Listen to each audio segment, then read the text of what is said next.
on Netflix, ganun ang quality. Iba talaga si Direk Alden. Wow, ganun ang levels talaga. Ito ba, any message for our Direk Alden? First na to, Direk debut niya. Oo nga, Direk Alden. Grabe, congratulations. Hindi na namin alam ang itatawag sa'yo. Asia's multimedia star, Asia's all around na, no? Parang ang dami na lang ginagawa.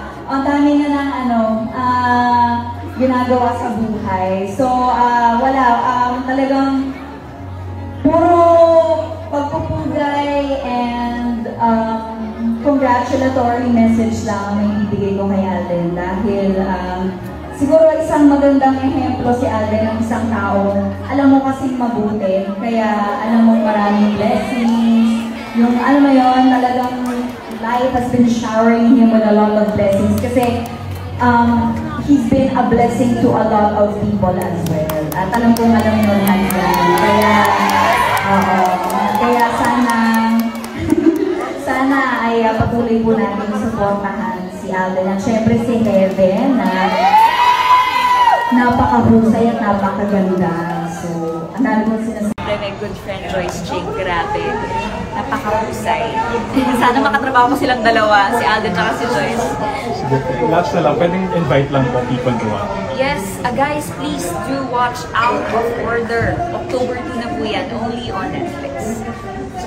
Thank you so much Thank po. Thank you. Bye. Bye-bye.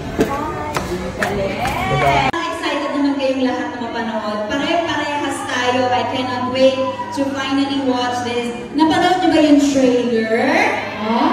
Grabe, diba? Talagang alam na alam mo, only on Netflix. Ganon ang quality. Iba talaga sa Direk Alden. Diba? Ganun ang levels talaga. Ito ba, any message for our Direk Alden? First na to.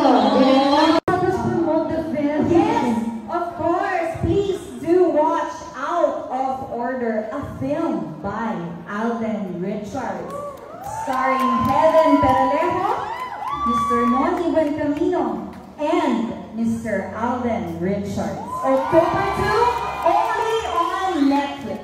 There you go, Miss Monty. Thank you.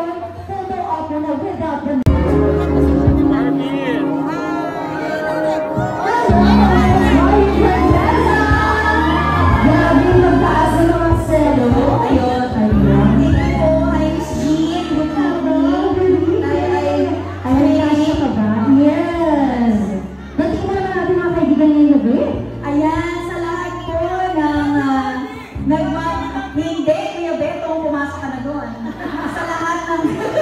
nagmamahal kay Miss Helen Peralejo. Excited na ba kayong mapanood? Ang mga nagmamahal naman kay Mr. Alden Richards. Naku, di ko lang tatanong dahil parang excited naman kayong lahat na mapanood. Pare-parehas tayo. I cannot wait to finally watch this. Napanood ba yung trailer? There you have it.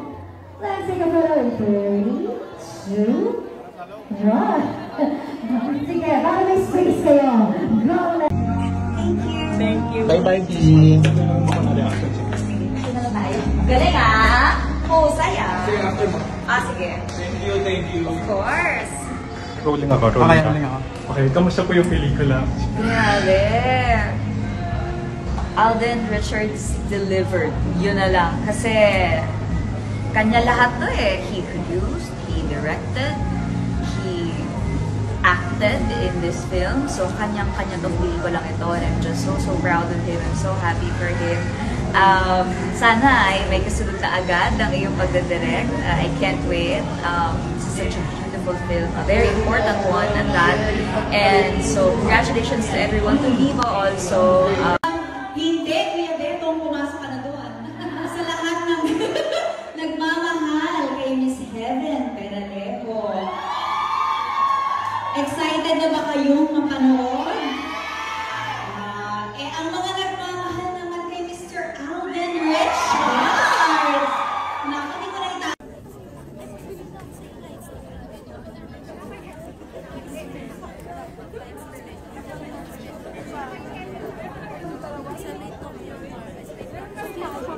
dalawa pa. Ay, dalawa pa. Damping! Kasama kami din dalawa. Halika, dalawa. Tara. Sabi ko sila doon. Excited ka na ba sa out of order? Oh, yes, very. Nagkakaroon na tayo. Very, very excited. Thank you for supporting Alden. Of course. Ano ba yun?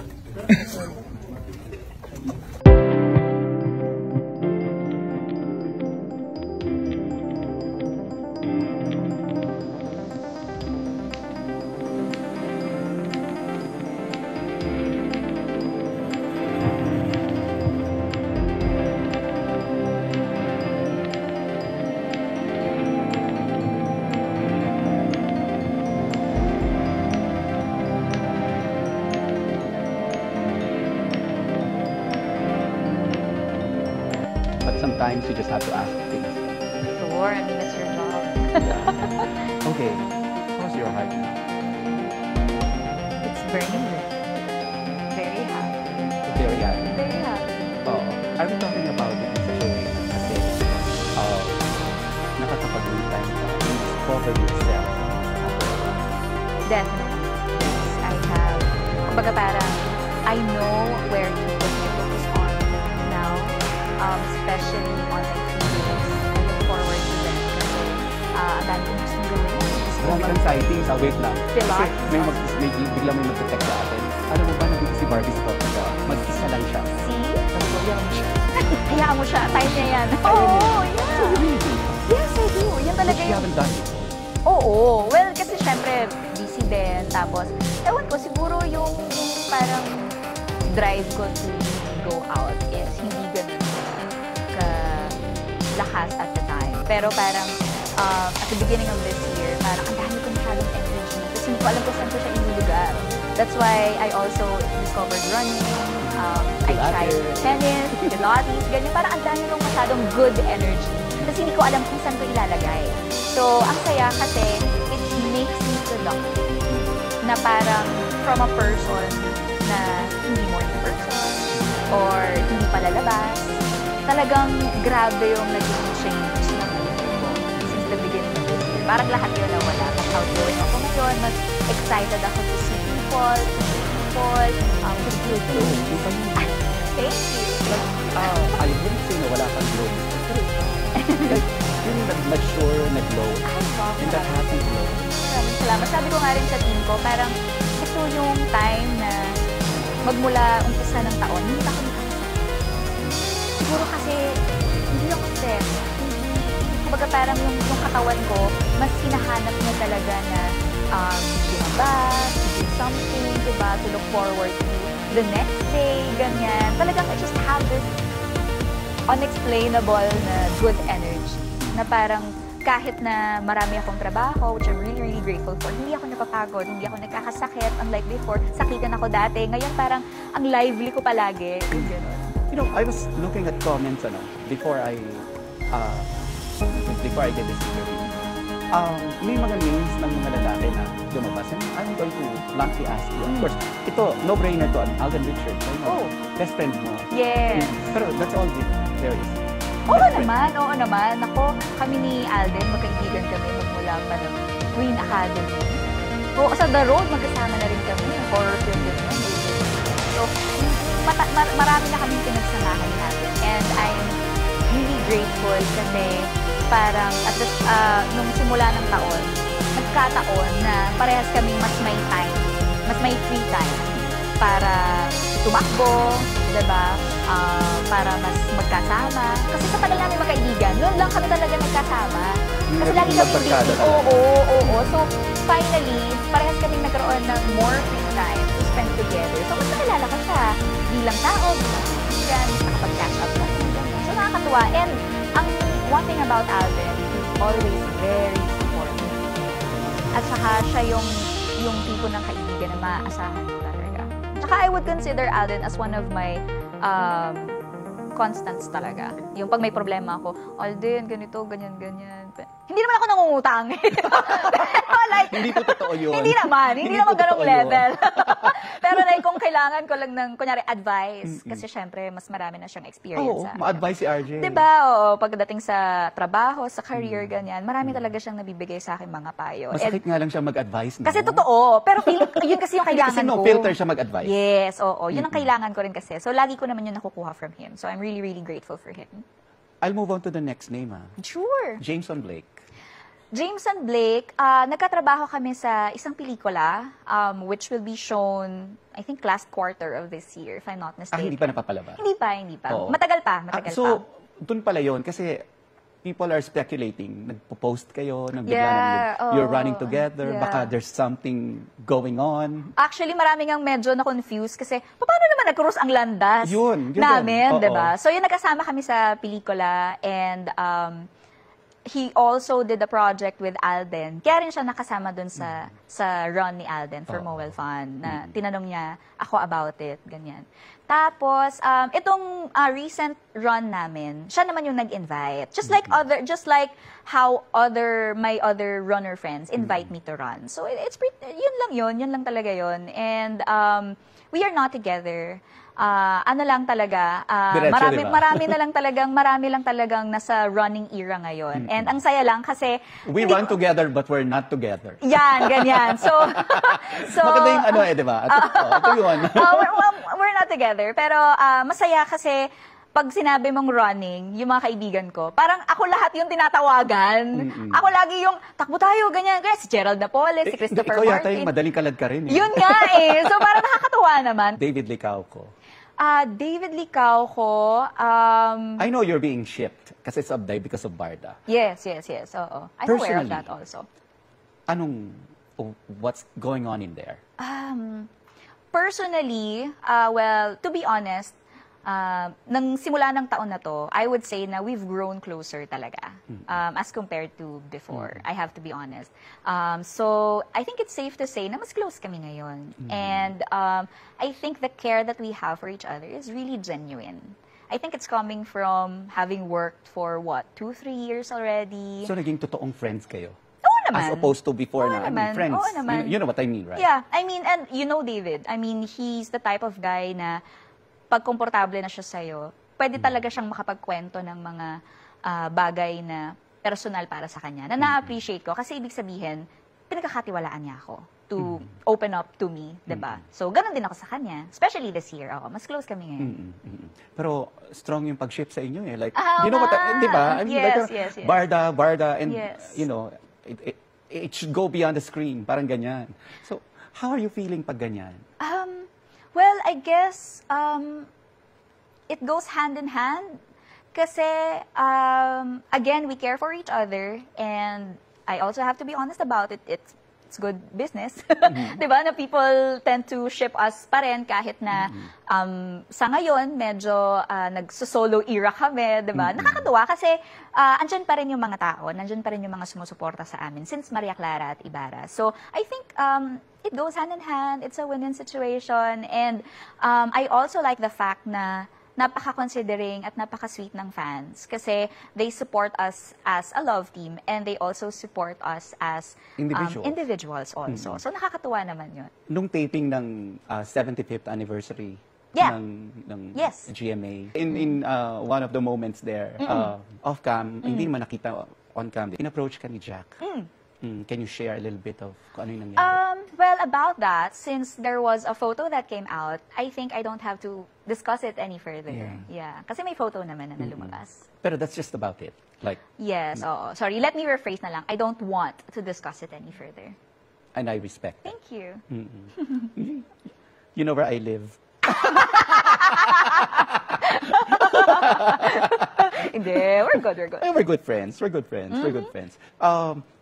You know, ang tingin ko kasi sa'yo, Barbie, you're not guarded. I wouldn't say you're guarded.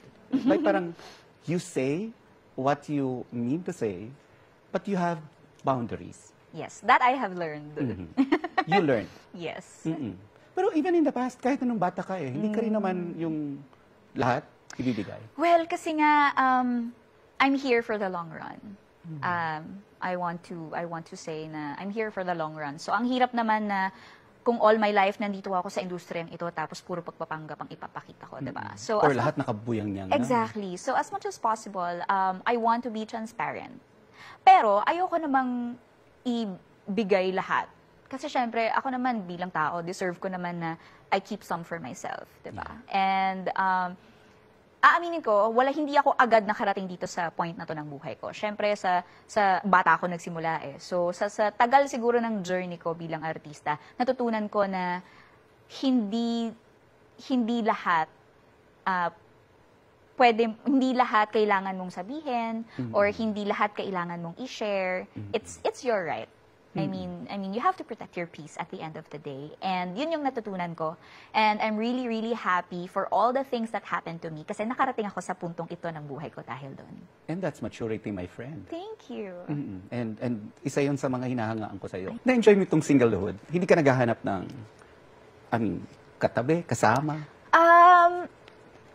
Well, mabilis akong kiligin. So, parang, ang sa akin, madali rin sa akin na mag-draw ng inspiration.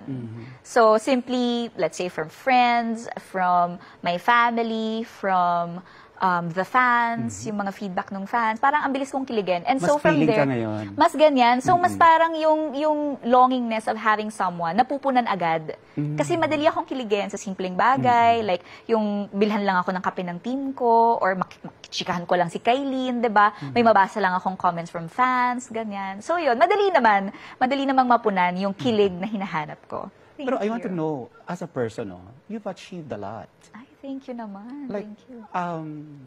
Sabi ko nga sa'yo, mula bata ka, like, Magkasama na tayo. You've been a very hard worker. Ay, wow, thank you. Like, wala kang inurungan pagdating na sa projects eh. Where's that coming from? Where's that drive coming from? Passion. I really love acting. Yun talaga yung core ko. I always say to myself, I always remind myself, don't aim for fame, aim for respect. It's more lasting. So, kasi aminin ko, sa takbo ng karera ko in my 16 years in the industry, I've had my highs and lows. Pero ang naging consistent since day one, yung respeto sa akin ng mga tao. Because even you respect your craft. Yes. So much. And even the people around me see how much I respect everyone's time, my craft, my passion, and yung trabaho ng lahat. So, yeah. And when you say something, tinutupad mo. Ay, Like, thank you. parang, like, pangarap mo yung ganito, and gagawin mo in 2 or 3 years, probably. Yes. Next year, mas maganda. I cannot tell you how proud I was when I learned na nagkaroon ka na ng bahay. Ay, nako. Like, I know how important that is for you. Yes. And your yes. family. Super, super. Ano yan, isa talaga yan sa mga naging motivation ko na I was doing Maria Clara at Ibarra. Kasi yung palang yung medyo nakaka-recover tayo from the pandemic. So, At dugot pawis yan, ha? Oo, dugo, Kasi pawis, alam ko luha. yun na habang nagme-memorya Oo. ka ng Yes. line sa Pulang Araw, umu-order ka ng tiles, eh. Diba? Alam diba? ko yun, Ng eh. pinto, ganyan. Huwag mo munang kausapin mo order ng tiles. Oo, dahil Diyos ko. Oo. So, grabe yun. Grabe yung experience na yun. And sobrang nagpapasalamat ako dahil napagdaanan ko lahat yun. Kasi ngayon, looking back, sobrang fruitful ng mga proyekto ko. At sobrang fruitful nung naging resulta ng bahay ko. Kasi talagang from the ground up ko siya talaga tinrabaho. But that's your gift to your parents.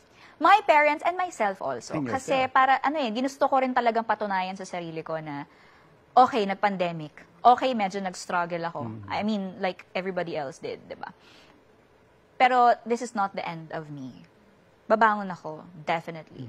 Lahat tayo. And yun naman yung hinangaan ko sa ating lahat, di ba? Kasi lahat tayo talagang pinabagsak tayo ng pandemic eh. Everyone. Walang piniling industriya.